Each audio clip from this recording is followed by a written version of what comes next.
자, 수업을 진행하도록 하겠습니다. 자, 우리가 지난 시간에 이제 부력에 대한 이야기를 했단 말이야. 여러 가지 힘들 중에서 이 부력에 대한 이야기를 하면서 17쪽에 한번 보도록 할까? 17쪽 한번 보자, 17쪽.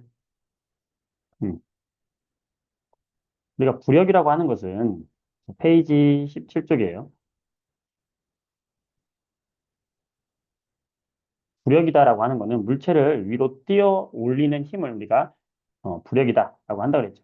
여기 나무토막을 물에 넣었어. 그럼 나무토막이 물에 빠지지 않고 뜨는 이유는 뭐냐면 얘를 위로 띄우는 힘, 이 힘이 뭐야? 바로 A가 부력이 되는 거고. 그다음에 얘를 아래로 잡아당기는 힘, B가 뭐가 되겠어? 중력이 되는 거예요. 근데 이제 위로 띄우려는 부력과 아래로 가라앉히려는 중력이 힘이 같을 때 이렇게 물체가 떠 있는 거예요. 자, 그랬을 때 우리가 중요한 거 밑에 있는 그림인데요. 자, 부력은 무조건 뭐에만 의존한다 그랬어요? 뭐에 비례한다? 뭐에 비례한다? 뭐가 커지면 부력도 커진다? 바로 잠겨 있는 부피. 승민 요소와 어, 잠긴 부피. 배준이. 나이스야. 자, 그러면 지금 A하고 B는 전체가 지금 잠겨 있어요. 자, C는 지금 일부분이 잠겨 있고 D는 아주 조금 부분이 잠겨 있어. 따라서 이 A, B, C, D의 작용하는 부력을 비교해라 그러면 잠겨 있는 부피가 가장 큰 A하고 B가 부력이 가장 큰 것이고 C는 일부분이 떠 있기 때문에 부력이 좀 작을 것이고 D는 아주 조금만 잠겨 있기 때문에 부력이 제일 작을 것이다. 이렇게 부력을 비교할 줄 알아야 된다 그랬어. 음. 자, 이걸 얘기했고 두 번째로 이 부력을 이야기하면서 이 부력은 어떤 녀석이 잠겨 있는 부피에 비례한다. 잠긴 부피에 비례한다. 라는 이야기를 했고요. 이때 두 번째로 떠 있는 물체와 잠겨 있는 물체. 자, 물체가 위에 떠 있어. 떠 있는 물체는 떠 있다라고 하는 건 뭐하고 뭐가 똑같은 거냐면 얘를 아래로 잡아당기는 중력과 얘를 위로 띄우려는 부력. 이 둘이 같을 때 떠 있는 거예요. 따라서 떠 있다라고 하는 건 얘를 아래로 잡아당기려는 중력의 크기와 위로 띄우려는 부력의 크기가 같다 이거야. 만약에 이 물체에 작용하는 중력이 10뉴턴이면 그때 이 물체를 띄우는 부력도 얼마다? 10인 거예요. 그래서 떠 있는 거야. 만약에 이 물체가 바닥에 가라앉아 있다. 어떤 물체가 바닥에 가라앉아 있다. 떠 있지 않고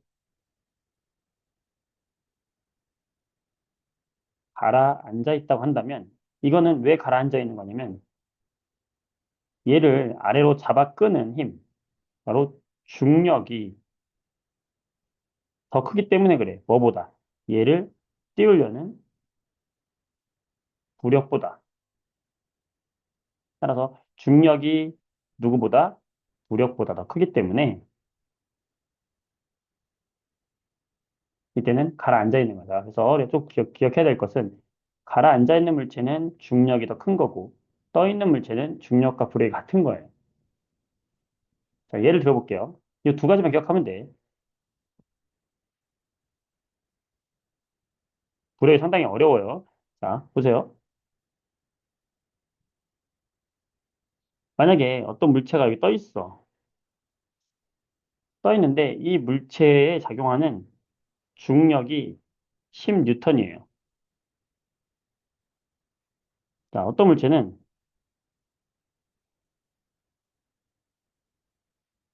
이 중간에 떠 있어.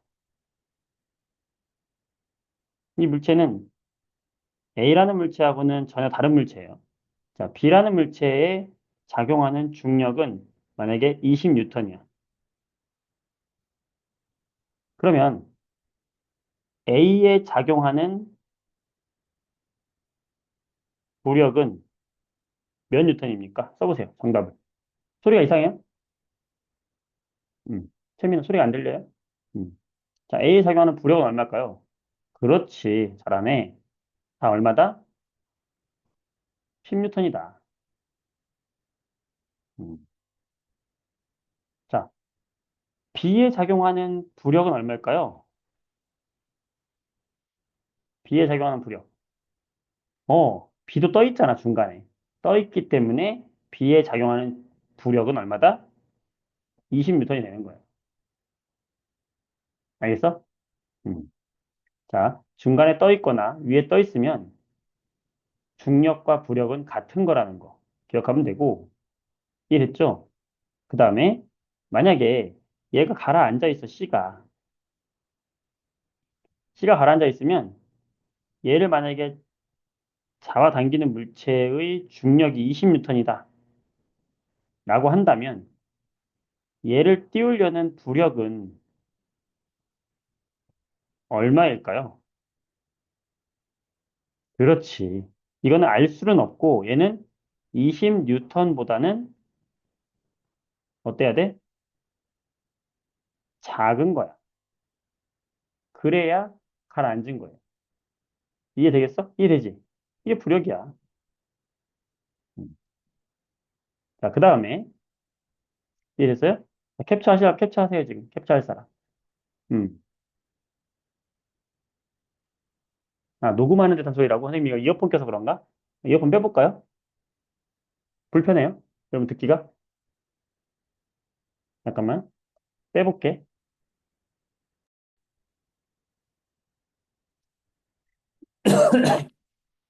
어때요? 지금 좀 더 나아요? 아, 그래? 그래요? 오케이, 알겠어요. 네. 이렇게 할게요. 미안해. 훨씬 나아요? sorry. 자, 이렇게 하겠습니다.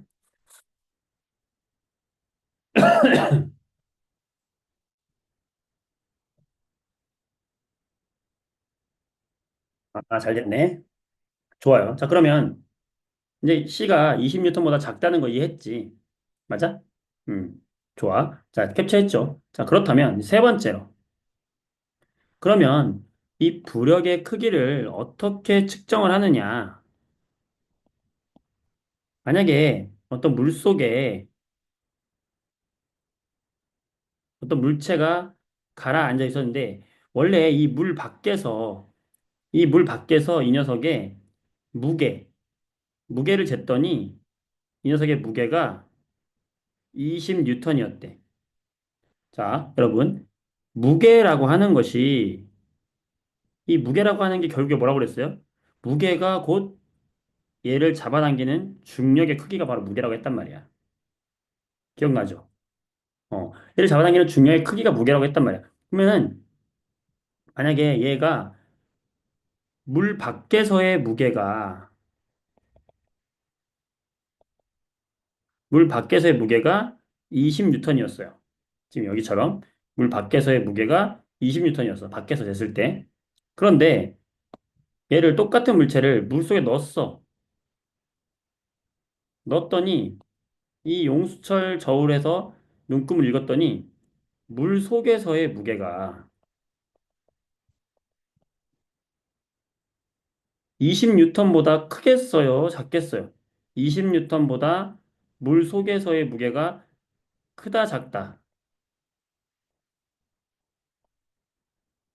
당연히, 당연히 작아져요. 왜 작아질까? 얘를 이 물체 자체가 바뀌지 않는 이상, 이 물체가 바뀌지 않는 이상, 이 물체의 무게는 바뀌어, 안 바뀌어? 안 바뀌어. 무게가 안 바뀐다는 것은 얘를 잡아당기는 중력의 크기는 바뀌어, 안 바뀌어? 안 바뀌어. 이건 그대로야. 그지? 그런데 물에 들어가면 뭐가 작용해요? 얘를 띄우려고 하는 무슨 힘이 작용해? 부력이 어쨌든 0보단 크겠지. 그 부력이 만약에 5뉴턴의 부력이 작용한다. 무게와 부력은 아무 상관이 없어요. 부력은 아까 뭐라고 했어? 무조건 잠긴 부피와만 관련 있는 거야. 자, 만약에 얘에 작용하는 부력이 5뉴턴이다.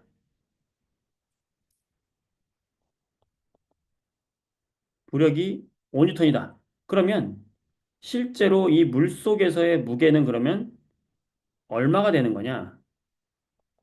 물 속에서의 무게는 처음 물 밖에서의 무게 A 20에서 부력을 뺀 얼마? 15뉴턴이 되는 거죠. 이거 이해될까요? 자, 부력이 5뉴턴이 작용한다면 물 속에서의 무게는 물 밖에서는 20뉴턴이었던 것이 물 속에서는 15뉴턴으로 측정이 되는 거예요. 맞아요? 맞겠지? 자, 그러면 반대로 이걸 좀 변형을 시켜서 반대로 얘가 물 밖에서는 20뉴턴이었어. 근데 물 속에서는 15였어. 그럼 우리는 거꾸로 뭘 할 수 있지? 얘한테 작용하는 부력을 거꾸로 찾아낼 수 있는 거잖아. 얼마가 부력이겠어? 물 밖에서는 20인데 물에 집어 넣었더니 15가 됐어. 왜 15가 됐어? 나를 잡아당기는 20은 바뀌었어, 안 바뀌었어? 안 바뀌었어. 근데 왜 15가 됐어? 위로 띄우는 부력이 오기 때문에 물 속에서는 15가 된 거지. 자, 이제 어때? 완벽하게 이해됐나요? 네. 잘 이해를 해 주기 바랍니다. 이렇게 하면은 여러분들 정확하게 이해할 수 있는 거야. 아시겠죠? 네, 좋습니다. 됐고요. 어, 그래서 21페이지에 여기 4번 문제를 보면은 이거 지난번에 같이 풀었던 거야. 지난번 영상, 수업 영상을 봤으면, 야, 이거 풀 수 있어야 되겠죠? 어, 자, 질량과 부피가 같아요. 똑같은 물체라고 보면 돼요. 그러면 이 A를 잡아당기는 중력과 B를 잡아당기는 중력이 동일해야 된단 말이야. 얘를 똑같이 만약에 10뉴턴, 10뉴턴이 잡아당긴다고 해봐. 그런데 A는 아무것도 안 넣고 B에다가 이제 물을 넣었어. 그러면 B를 위로 밀어내는 부력이 약간 작용할 거 아니에요? 그러면 실제로 이쪽에 오른쪽의 무게는 얼마가 되는 거야? 5뉴턴이 되는 것이고 얘는 5뉴턴이 매달리는 거랑 똑같은 거고 A 쪽에는 10뉴턴이 매달리는 거랑 똑같은 거니까 어떻게 되겠어?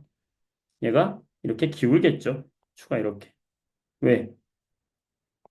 A는 10뉴턴으로 잡아당기고 B는 5뉴턴으로 잡아당기는 거와 같은 거니까. 왜 그렇다? B에는 부력이 작용하기 때문이다. 되겠죠? 자, 그다음에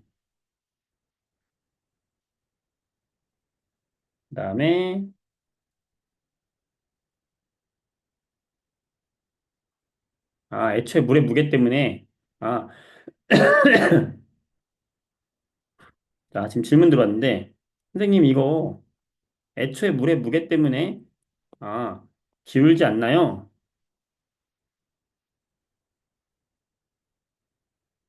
잠깐만. 잠깐만. 음, 이게 몇 쪽이야? 21쪽? 4번? 또 그런 부분이 있겠네. 잠깐만요. 어, 좋은 생각인데.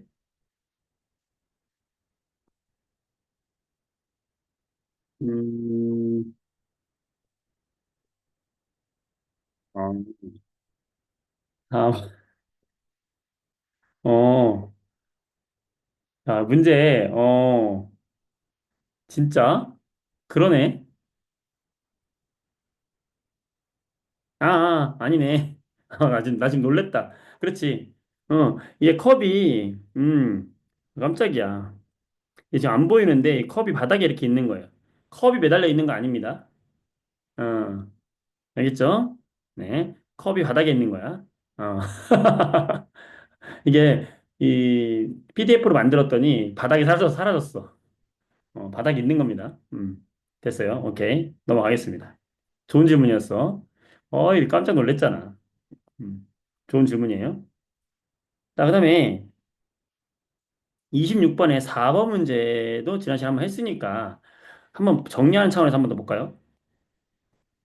26페이지의 4번 문제. 26쪽에, 26쪽에 4번이 아니라 26쪽에 20번. 자, 20번 문제 한번 해볼게요. 자, 26쪽에 20번이에요, 여러분. 페이지 26쪽에 20번 보세요. 자, 봐봐. 지금 왕관이랑 금을 수평을 이루게 했대요. 수평을 이루게 했다는 건 뭐냐면, 이 물에 넣기 전에 한쪽에는 뭐를, 왕관을 올리고, 또 다른 쪽에다가는 뭐를, 금을 올렸는데, 둘의 뭐를 똑같이 맞췄다는 거야. 질량을 똑같이 맞췄다는 거예요. 자, 질량을 똑같이 맞췄다는 건 무게도 같다는 거야. 어. 그래서 똑같은 무게로 지금 해 놓은 다음에 넣었대. 넣으면 같은 질량이기 때문에 요 왕관을 잡아당기는 중력과 이게 막 10N이라고 한번 해봐. 이 금을 잡아당기는 중력이 동일한 거야. 그런데 왜, 그런데 왜 금 쪽으로 이게 기울었냐?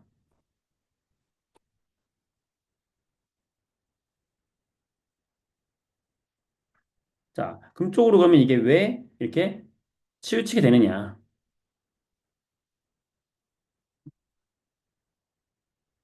좋아, 연주 질문 좀 이따 답변해 드릴게요. 자, 일단 부피가 곧 부력은 아닌데 부력은 들어간 이 녀석의 부피에 비례한다고 해요. 비례한다는 건 뭐냐면 부피가 곧 부력과 동일한 건 아니고 부피가 커지면 부력도 크게 받는다 이 뜻이야. 비례한다. 자, 그러면 지금 보면은 왕관이 떠올랐다는 건 무슨 뜻일까? 왕관을 띄우는 부력과 이 왕관을 띄우는 부력을 1번 부력이라고 해보자. 이 금을 띄우는 부력을 2번 부력이라고 해보자. 자, 왕관을 띄우는 부력 1번과 2번 중에서 누가 더 잘 띄운 거예요?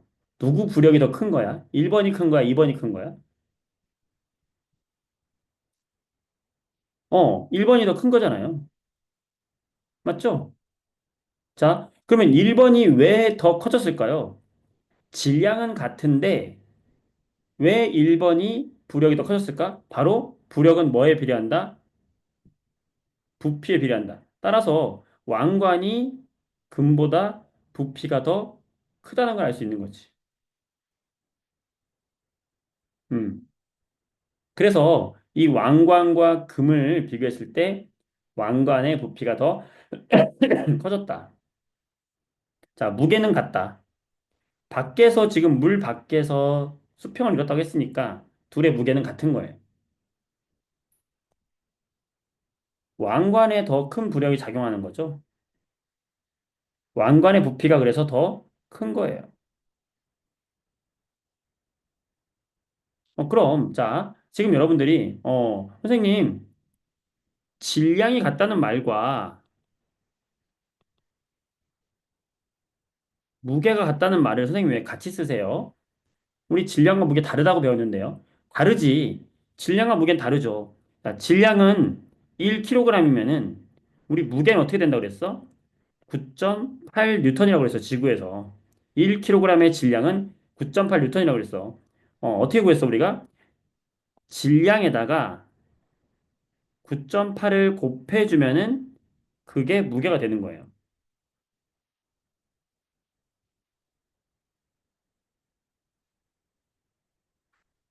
그지? 비례한다는 거지. 그러니까 어쨌든 똑같은 9.8을 곱하는 거니까 질량이 큰 물질은 무게도 크다는 거가 되는 거지. 둘이 만약에 수평이야. 질량이 만약에 같다 그러면 그 보정한 무게값도 같다고 말할 수 있는 거라고요. 자, 현성이 질문했는데 선생님 부력이 1보다 부력이 1번 부력이 왜 2번보다 큽니까? 자, 이거 모르면 이제 선생님이 더 이상 해줄 수가 없어. 방금 설명했잖아.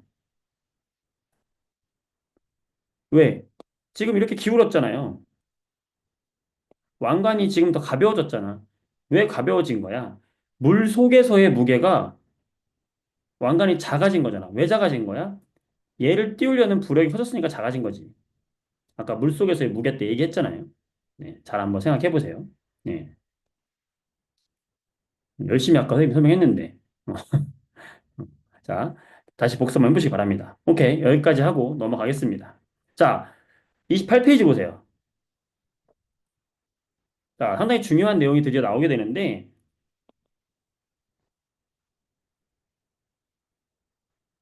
자, 저는 캡처해서 단톡방에 올려드리도록 하겠습니다. 자,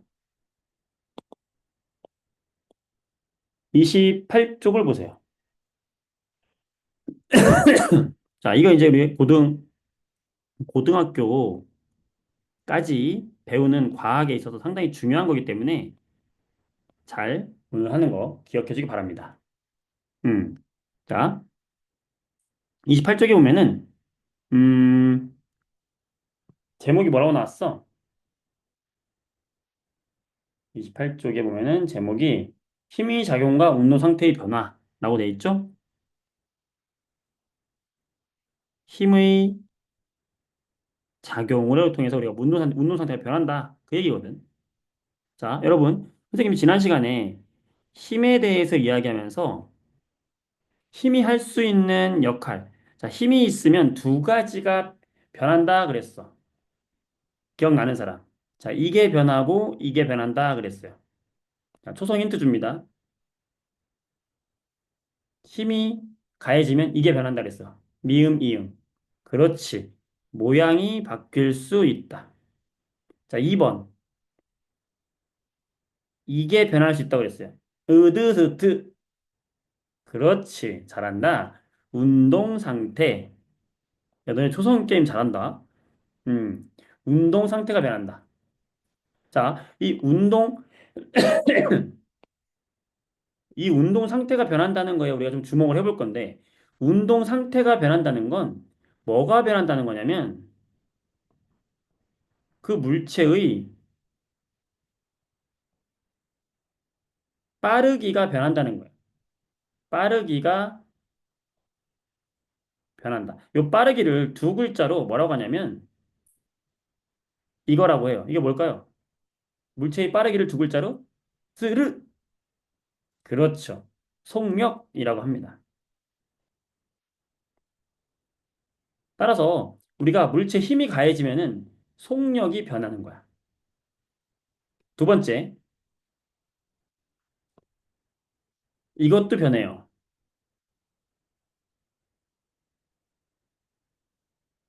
으드르버흐. 뭘까요? 어, 자, 오는 축구공을 바로 찼어. 그럼 반대쪽으로 보낼 수가 있죠? 뭐가 변해? 그렇지. 운동 방향이 변해. 자, 힘이 가해지면은 운동 상태, 빠르기가 변하고 운동 방향이 변하는데 오늘은 요거에 좀 집중을 할 거예요.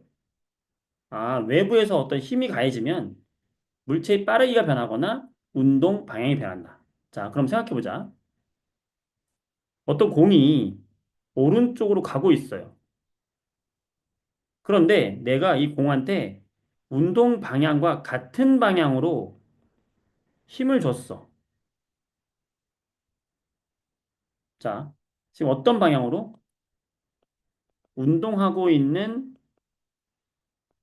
같은 방향으로 계속 뒤에서 힘으로 밀어줘.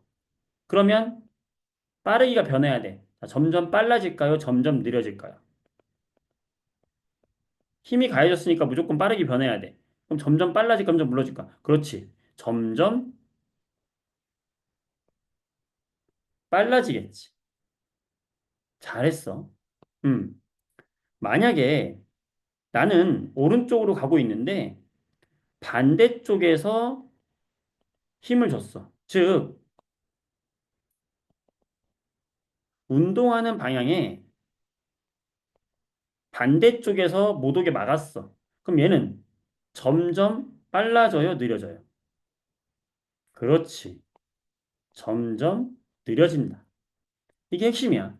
아, 힘을 같은 방향으로 주면은 점점 빨라지겠구나. 힘을 반대 방향에서 주게 되면 점점 느려지겠구나. 이거 암기예요, 이해해요? 이해되죠? 이해되잖아. 앞으로 잘 가고 있는 애를 뒤에서 계속 밀어줘. 그럼 점점 빨라지겠지. 자, 여러분, 기가 막힌 거 보여줄게요.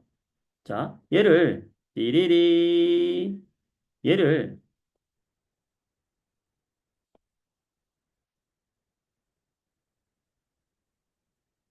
세로로 선생님 돌린다. 띠리리,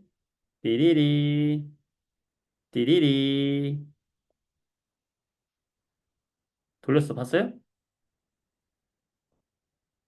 자, 공이 있는데, 공이 있는데, 이 공이 아래 방향으로 지금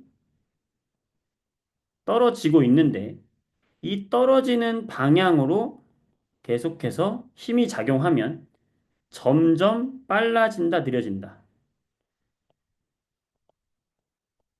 빨라진다. 자, 여러분, 사과가 나무에서 떨어집니다. 사과에는 어떤 힘이 작용하죠? 그렇지. 중력이 작용하죠. 자, 중력은 힘이지. 자, 그러면 이건 무슨 말이야? 사과가 떨어지는 방향으로 힘이 계속 작용하네요. 그럼 사과는 점점 빨라진다, 느려진다, 일정하다. 그렇지. 빨라진다. 자, 지우가 자이로 드롭을 한다. 아니, 번지 점프를 한다. 자이로 드롭이 아니라 번지 점프를 한다. 자, 줄에 매달고 뛰어내렸어요. 자, 지우에 작용하는 힘이 지우가 떨어지는 방향으로 중력이 작용한다, 안 한다? 한다. 그러면 속력이 점점 어떻게 된다? 빨라진다, 느려진다. 빨라진다. 그러니까 지구에서 떨어지는 모든 물체는 점점 속력이 빨라지죠. 와우. 박수. 이거 같은 얘기잖아. 소리 끼쳤어? 느낌 왔어? 느낌 왔지? 짜릿하죠? 지금 우리가 옆으로 밀 때는 우리가 이해를 해. 이게 얘들아 되게 재밌는 게 뭐냐면, 야, 옆으로 공을 밀었다? 근데 옆으로 가고 있는 공한테 같은 방향으로 힘을 준다? 그러면 얘는 점점 빨라진다. 요거 다 이해해요. 그런데 선생님 왜 사과가 떨어질 때는 점점 빨라져요? 요건 또 이해 못해. 사실 뭐야? 같은 거잖아. 어. 그래서 힘이 같은 방향으로 작용하면 점점 빨라진다는 거예요. 자, 여러분. 그럼 이건 어떨까요? 자동차를 타고 가. 가다가 여기서 귀여운 멍멍이가 나타났어. 그래서 내가 놀래가지고 급브레이크를 밟았어요. 그러면 자동차가 가다가 멈추지. 끼익 하고서 멈춰 여기서. 강아지 살렸어. 스탑. 자, 그러면 나는 점점 이 자동차의 속력은 점점 느려졌죠? 그 얘기는 자동차에 작용하는 힘은 자동차의 운동 방향과 같다 반대이다. 그렇지. 자동차가 점점 느려져서 멈췄다는 건 자동차 힘이 가해지고 있다, 가해지지 않고 있다. 가해졌다는 거야. 힘이 가해졌는데 그러면 힘이 어떻게 가해졌다? 속력이 느려졌으니까 반대로 가해졌다. 따라서 이 자동차에 가해진 힘은 요 반대쪽으로 힘이 가해진 거예요. 선생님, 자동차 바깥쪽에는 사람도 없는데 어떻게 자동차가 힘을 반대로 받을 수가 있나요? 이 자동차에 내가 브레이크를 밟으면 이 자동차의 바퀴가 바닥과 마찰에 의해서 마찰력을 받는데 그 마찰력의 방향이 이쪽 방향인 거예요. 그러기 때문에 마찰력이라는 힘을 받기 때문에 속력이 멈추는 거야. 이해돼? 자, 힘과 운동 상태의 관계. 마찰력이 운동 방향을 방해하는 힘이에요.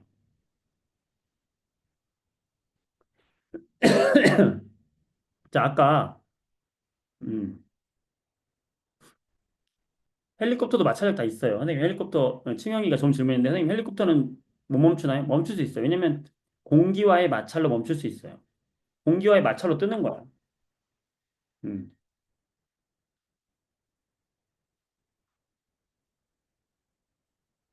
자, 아까 선생님이 질문 왔던 거 선생님이 답변을 못 해준 게 하나 있는데 아까 마찰력에 대한 질문 아까 누가 했는데 잠깐만 그거 아까 대변해달라 연주가 아까 마찰력의 크기와 같으려면 움직이지 않아야 한다고 그랬는데 자 마찰력 아까 이런 거 한번 해볼게요. 여러분 이것도 상당히 어려운 내용이긴 한데 자 나무 토막이 있어요. 그때 요 나무 토막을 내가 10뉴턴으로 잡아당겼어. 그럼 이때 이 나무 토막에 작용하는 마찰력은 얼마라고 그랬죠? 똑같이 10뉴턴이에요. 자, 얘가 잡아당겼는데 움직이지 않았어. 그러면 잡아당긴 것만큼 마찰력이 작용하는 거예요. 움직이지 않았어. 자, 그런데 만약에 움직이고 있어. 얘가 내가 20뉴턴을 잡아당겼더니 움직여. 움직이면서 오른쪽으로 2m per sec의 속력으로 움직이기 시작했어. 그러면 선생님 움직였으니까 얘는 마찰력이 더 작아진 거 아니에요? 아니야. 이때도 마찰력은 똑같이 20이에요. 선생님. 근데 왜 움직여요? 자, 그 얘기를 하려는 거야. 어, 얘가 속력이 일정하게 움직이고 있으면요. 자, 여러분. 속력이 일정하다. 자, 아까 선생님이 힘이라고 하는 건 속력을 변화시킨다. 빠르게 변화시키거나 느리게 변화시킨다 그랬어. 같은 방향으로 작용하면 빠르게, 반대 방향으로 작용하면 느리게 변화시킨다 그랬지. 자, 그러면 속력 변화가 없다면 속력 변화가 없다는 것은 이것은 뭐하고 똑같은 거냐면 이 물체에 작용하는 힘이 0이라는 거예요. 자, 속력 변화가 없는 건 두 가지야. 하나는 그냥 가만히 제자리에 정지, 멈춰 있는 물체도 속력 변화가 없는 거고요. 계속해서 일정한 속력으로 운동하고 있는 애도 속력 변화는 없는 거예요. 그렇잖아. 속력이 일정한 것은 속력이 일정하다는 것은 얘도 힘이 작용하지 않는 거야. 여기서 말하는 힘은 무슨 힘일까? 실제로 이 물체에 작용하는 알짜 힘을 말하는 거야. 그 얘기는 뭐야? 20뉴턴으로 잡아당기는데 알짜 힘이 0이 되려면 마찰력도 20뉴턴이어야 한다는 거랑 똑같은 거예요. 이게 그러니까 0이잖아. 우리가 반대 방향으로 동일한 힘이 작용하면 알짜 힘이 0이라고 그랬죠. 자, 이거 잘 이해해봐. 그래서 정리하면 뭐냐면 이 모든 걸 다 정리하잖아. 자, 정리합니다. 정리하면은 결국에 힘이 있는데 힘이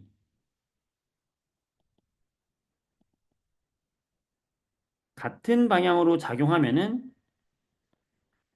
속력은 점점 빨라지고 속력이 반대 방향으로 작용하면은 아니 힘이 반대 방향으로 작용하면은 속력은 점점 줄어들고 자, 힘이 작용하지 않으면은 얘는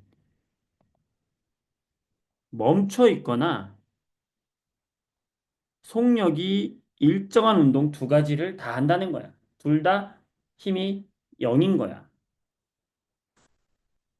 자, 그다음 마지막으로 정말 중요한 게 하나 더 남았는데 만약에 어, 물체가 있는데 이 물체가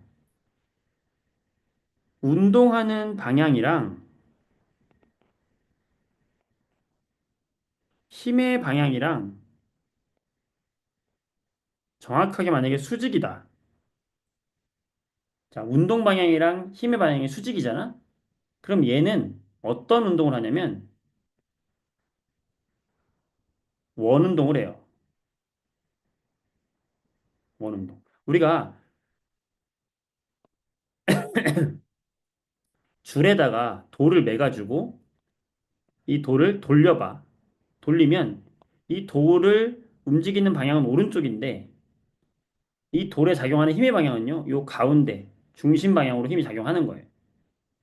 그래서 이 돌이 원 운동하는 거야. 자, 돌이 여기까지 왔어. 그럼 이 돌은 이제 운동 방향이 어디로 바뀐 거냐면 여기로 바뀐 거야. 힘은 어디야? 중심 방향이야. 그러니까 또 원 운동을 해요. 수직이기 때문에. 그러면 또 여기로 와. 운동 방향 어디야? 여기야. 작용하는 방향은 여기야. 어, 이렇게 운동 방향과 힘의 방향이 수직이면 힘과 운동 방향이 수직으로 작용할 경우에는 그때는 무슨 운동을 한다? 그 물체는 원 운동을 한다. 자, 상당히 중요한 거예요. 자, 이게 오늘의 핵심입니다. 원 운동한다. 자, 잘 보세요. 잘 정리해 볼게. 자, 힘이 같은 방향으로 작용하면 속력이 증가한다. 쉽죠? 반대 방향으로 작용하면 속력이 감소한다. 쉽죠? 힘이 작용하지 않으면 정지해 있거나 속력이 일정하다. 쉽죠? 힘과 운동 방향이 수직이면 그 물체는 무슨 운동한다? 원 운동을 한다. 자, 마지막 다섯 번째.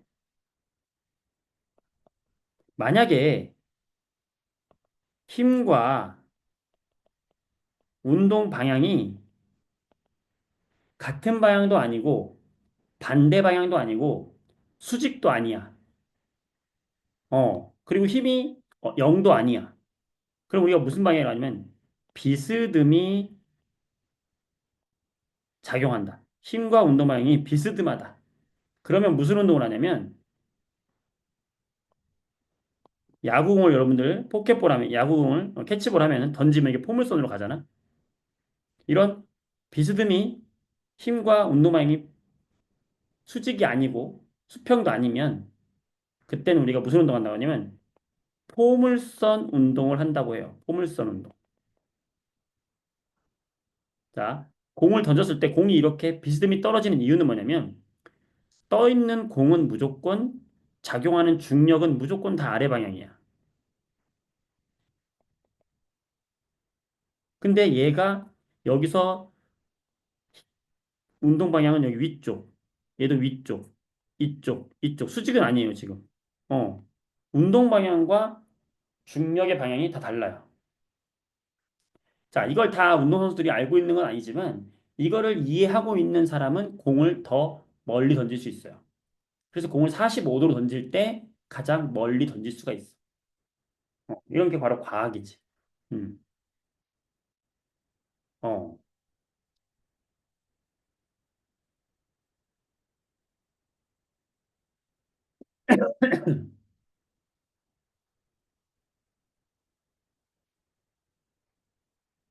자, 이제 이걸 정리를 하고 이제 하나씩 하나씩 교재를 보면서 정리를 해보도록 하겠습니다. 자, 교재 볼게요. 연주야. 여기 답변 한번 해줄게요. 문제 보면서. 자, 몇 페이지를 보냐면 28쪽을 보세요. 자, 알짜 힘, 방금 얘기했던 이 알짜 힘이 그 물체에 작용하는 실제 힘이다. 라고 생각하면 되고요. 자, 알짜 힘이 0일 때, 방금 설명했죠. 0일 때는 둘 중 하나로 그랬지. 정지해 있거나 일정한 운동 상태. 속력이 일정하거나. 이 말이야. 음. 자. 속력만 변할 때 어떻게 속력만 변하냐?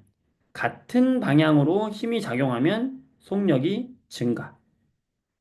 반대 방향으로 힘이 작용하면 속력은 감소. 그 얘기야.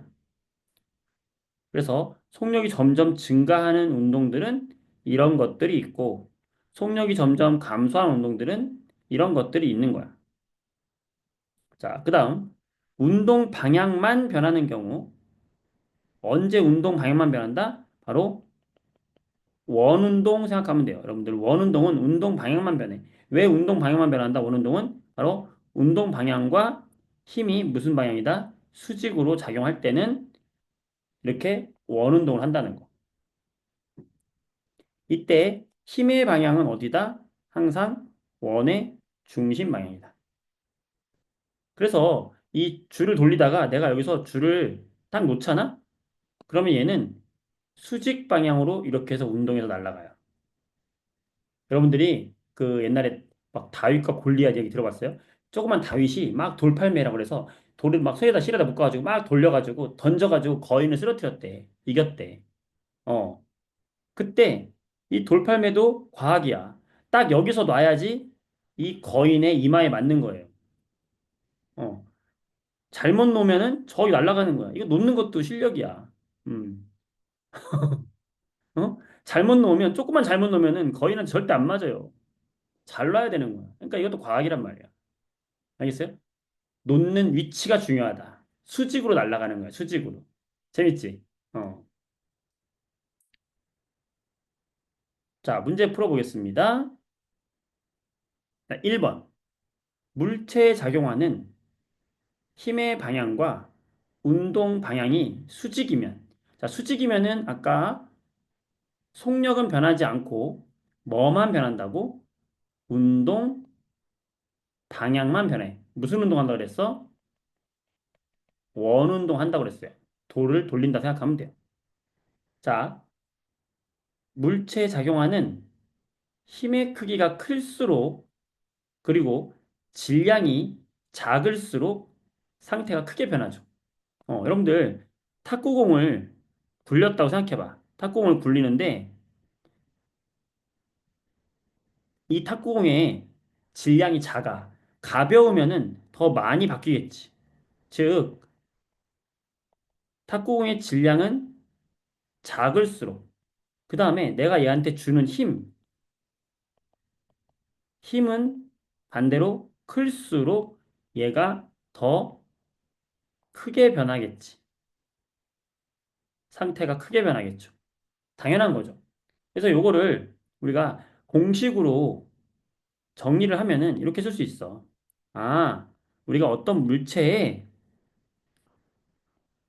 물체가 운동 상태가 변하는 건 어떤 관계가 있냐면 그 물체의 질량분의 힘의 관계로 변하는 거야. 즉, 가해주는 힘이 클수록 질량이 작을수록 운동 상태의 변화가 커지는 거야.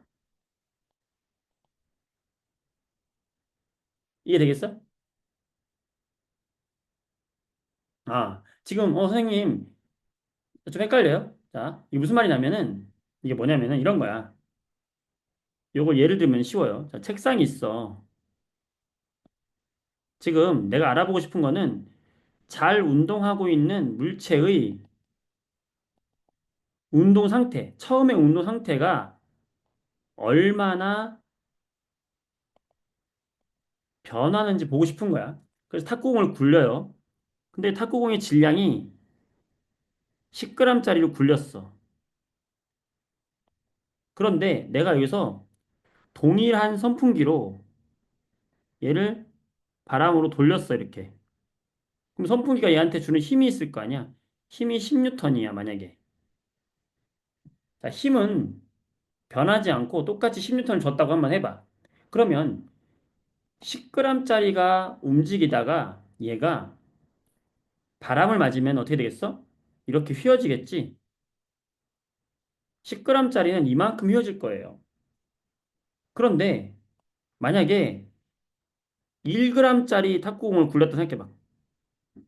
공의 질량이 더 작아. 그러면 어때? 더 확 변하겠지? 이 얘기예요. 무슨 말이야? 아, 탁구공의 질량이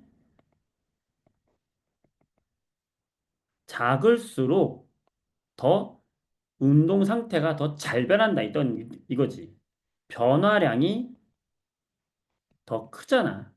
그러니까 질량은 가벼울수록 똑같은 힘을 줬을 때 변하는 게 더 크게 변한다는 거지. 이해됐어? 아, 그 얘기야. 자, 그렇다면 이번에는 만약에 똑같은 탁구공을 똑같이 굴려. 똑같이 굴리는데 이번에는 선풍기를 10N짜리 선풍기 말고 100N짜리 더 10배 더 강력한 선풍기 돌린다 생각해봐. 그럼 어떻게 되겠어?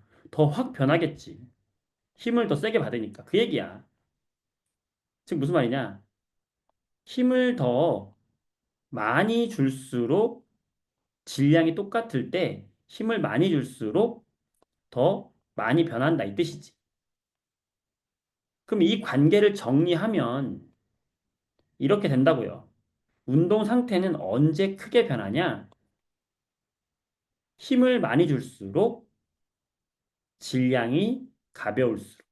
그래서 질량분의 힘이 이 둘을 비교하면 운동 상태의 변화를 비교할 수 있다는 거예요. 자, 요거를 잘 생각을 한번 해봐. 알겠어? 자, 문제 풀어볼게요. 자, 2번. 이런 거야. 예를 들어서 2kg짜리 물체에다가 10N의 힘을 작용했더니 얘가 속력이 2가 됐대요. 자, 그 얘기 뭐냐면 속력이 증가한 거죠. 맞지? 속력이 얼마에서 멈춰 있었으니까 속력이 0에서 2로 증가한 거예요. 얼마큼 증가했어요? 2만큼 증가했어요. 어. 그런데 이번에는 10N이 아니라 20N의 힘을 작용하면은 속력은 얼마가 되겠느냐? 자, 속력의 변화가 바로 운동 상태의 변화라 그랬고, 이 속력의 변화는 뭐분의 뭐라고요? 그 물체의 질량에는 반비례하고 가해준 힘에는 비례한다 그랬어. 근데 지금 이 질량은 지금 동일하잖아. 근데 힘을 몇 배로 했어? 두 배로 했어요. 그럼 속력도 변화가 몇 배 돼야 돼요? 두 배 변화해야 되는 거야. 지금 속력이 이만큼 변했어, 처음에. 그럼 얘는 몇 만큼 변해야 되겠어? 4만큼 변해야 되겠죠. 두 배 변해야 되니까.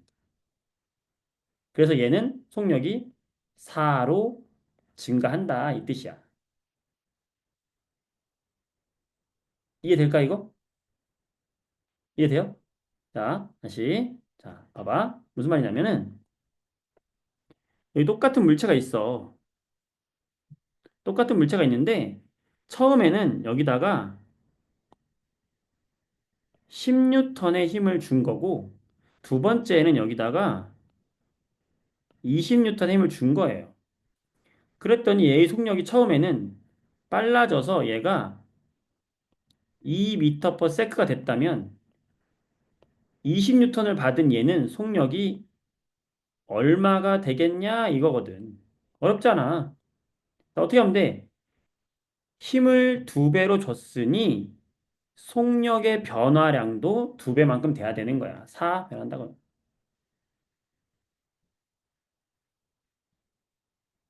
예, 힘과 속력은 비례하는 게 아니라 속력의 변화량이 비례하는 거야. 속력이 비례하는 게 아니고 속력의 변화량. 얘가 지금 0에서 2로 증가했고 0에서 4로 증가했지. 속력의 변화량은 힘에 비례하는 거예요. 속력과 힘이 비례하는 게 아니라 속력의 변화량이 비례하는 거라고. 자, 알겠어? 속력의 변화량이 비례해야 되는 거야. 보겠습니다.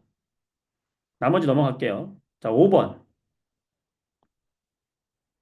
5번 보겠습니다. 자, 이제 내용은 다 했어. 이제 문제풀이를 할 텐데, 원운동이에요. 자, 우리 원운동 하면은 아까 뭐라 그랬어? 물체에 작용하는 힘과 이동하는 방향이 서로 무슨 방향이다? 수직일 때 원운동 한다 그랬죠? 어. 자, 이때 이 원운동하는 물체가 지금 이렇게 작용하는, 이렇게 지금 시계 반대 방향으로 돌고 있네? 그러면 작용하는 힘은 어디예요? 힘은 중심 방향이고, 운동 방향은 운동하는 방향의 수직인 방향, A 방향이 되겠지. 됐어요. 넘어갑니다. 넘어갑니다. 자, 8번 문제를 보면, 8번 문제 보세요. 이 실험이 뭐냐면, 탁구공이 굴러가요. 근데 바람을 불었어. 그러면 탁구공이 변하겠지, 운동 방향이. 이때 영향을 미치는 걸 구해라, 이거야. 자, 여기 니은은 여러분 지우세요. 이거 니은은 보기 잘못 들어갔어. 이거 들어가면 문제의 소지가 있어요. 자, 니은은 지우고, 기역, 디귿, 리을, 미음 중에서 골라봅시다. 자, 좀 아까 얘기했죠? 운동 상태가 변화하는 것은 뭐분의 뭐에 뭐라고요? 질량분의 힘이라고. 그러면 탁구공의 질량이 작을수록 헤어드라이어의 힘이 셀수록 변하는 거니까 기억과 미음이 운동 상태를 변화시킬 수 있는 거예요. 빗면이 뭐냐면 빗면이 여기 비스듬한 면, 미끄럼틀 같은 거 있지? 이 빗면이 비스듬한 면을 줄여서 빗면이라고 하는 거야. 비스듬한 면. 이걸 줄여서 빗면. 알겠어요? 비스듬한 면 줄여서 빗면. 자, 니에는 왜 논란의 여지가 있냐면은 자, 탁구공의 크기가 사실은 여기서는 이제 답으로 고르지 않긴 했는데 탁구공의 크기가 커지잖아? 그러면 이 바람을 받는 면적 때문에 공기 저항이 달라져가지고 영향을 주기는 줘요.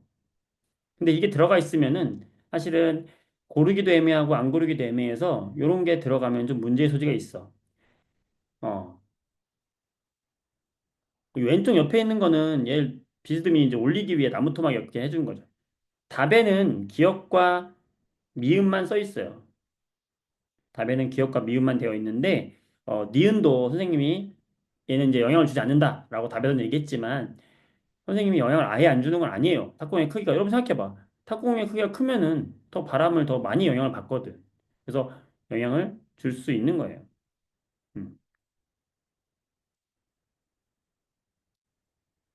8번은 비스듬한 방향으로 작용한 게 맞아요. 왜냐면 얘가 지금 공이 여기 위에서 떨어지잖아. 공이 떨어질 때 운동 방향은 이쪽 오른쪽인데 얘가 지금 작용하는 중력의 방향은 아래쪽이 되는 거고 나와서는 운동하는 방향과 얘 작용하는 힘의 방향이 비스듬히 작용하니까 포물선으로 운동한 거예요. 9시에 끝날 거예요. 좋아요. 넘어갑니다. 넘어갑니다. 나머지 여러분이 할 수 있어요. 할 수 있어요. 넘어갑니다. 자, 8번. 속력이 점점 감소하는 운동. 여러분이 골라보세요.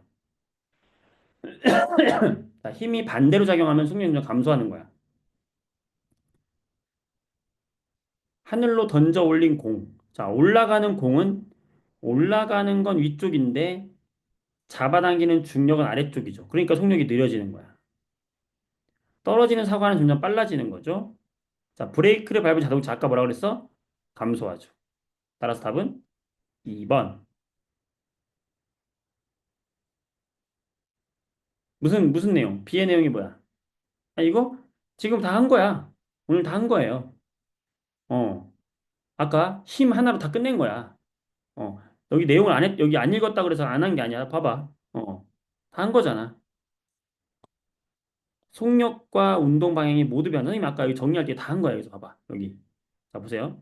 여기에 지금 다 들어가 있는 거예요. 같은 방향으로 힘이 작용하면 빨라지고, 반대 방향으로 작용하면 느려지고, 힘이 작용하지 않으면 멈춰 있거나 일정하고, 힘이 작용하는데 수직으로 작용하면 계속해서 운동 방향만 바뀌면서 원운동을 하고, 비스듬히 작용하면 포물선 운동을 한다. 이거야. 다 배운 거예요. 지금 이거 봐봐. 3번 봐봐. 뭐야 이게? 비스듬히 던져 올린 공이잖아. 포물선 운동 하잖아. 맞잖아. 매달린 물체가 왕복 운동 하잖아. 포물선 운동 하잖아. 비스듬한 방향으로 작용한 거예요. 알겠어? 다 똑같은 거야. 자, 그 다음에 요건 지난 시간에 했던 거기 때문에 넘어갔는데 다시 볼게요, 그러면. 어, 우리가 제자리에 있는 거는 왜 제자리에 있다? 얘를 잡아당기는 힘과 밀어 올리는 힘이 동일하기 때문에 책이 왜 책상 위에 그냥 떠 있느냐?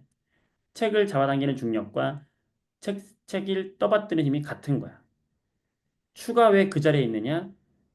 탄성력과 중력이 같은 거야. 튜브가 왜 떠 있느냐? 부력과 중력이 같은 거야. 문이 왜 멈춰 있느냐? 닫히려는 힘과 마찰력이 같은 거야. 그 얘기야. 다 배운 거예요.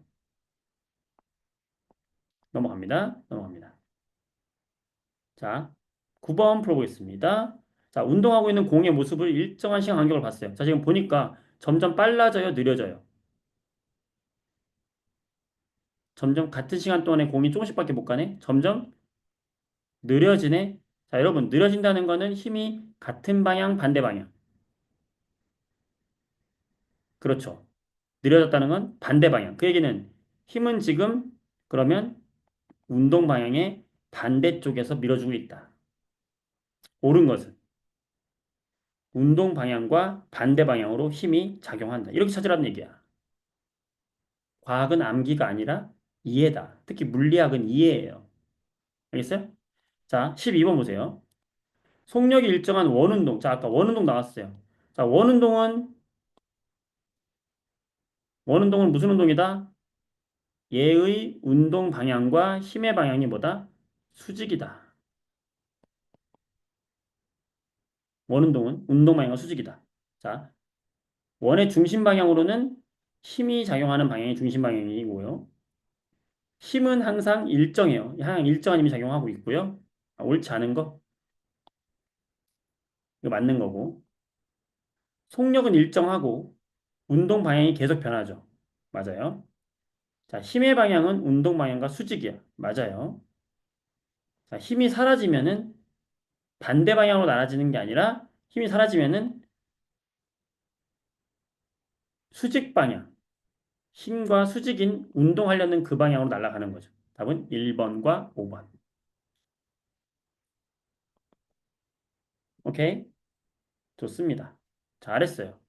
이렇게 되는 거고. 자, 14번. 자, 축구공을 발로 빵 찼어요. 이 공에 작용하는 힘의 방향. 자, 무조건 떠 있는 물체에 작용하는 힘은 뭐밖에 없다? 중력밖에 없어요. 처음에 발로 찬 이후에 그 다음부터 작용하는 힘은 중력밖에 없어, 얘한테는. 그러면 여기서도 중력은 아래 방향. 여기서도 중력은 아래 방향. 전부 얘는 힘이 다 이 아래 방향으로만 받는 거야, 힘은. 떠 있는 모든 물체는, 지구상에 떠 있는 모든 물체는 전부 힘의 방향이 지구 중심 방향 하나밖에 없어. 알겠죠? 네.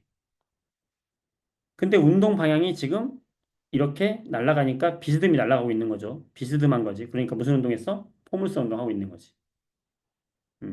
전부보다 아래 방향이다. 아래, 아래, 아래. 됐어요? 자, 17번. 속력과 운동 방향이 모두 변한다? 자, 모두 변하는 건 무조건 무슨 운동이다? 포물선 운동. 이렇게 움직이는 건 전부 모두 변하는 거야. 비스듬히 올린 건 오른쪽으로 힘을 준 게 아니라 방금 얘기했잖아. 처음에만 힘을 주고 손을 떠난 다음부터 작용하는 힘은 전부 중력밖에 없다고요. 자, 활시위, 비스듬히. 그네, 비스듬히. 농구공, 비스듬히. 자, 4번은 무슨 운동이야? 원운동이잖아. 자, 시계추, 비스듬히. 이런 운동, 이런 운동. 포물선을 하고 있으면 모두 속력과 운동 방향이 동시에 다 변하고 있는 거죠. 4번. 됐습니다. 오늘 여기까지 하도록 하겠습니다. 우와.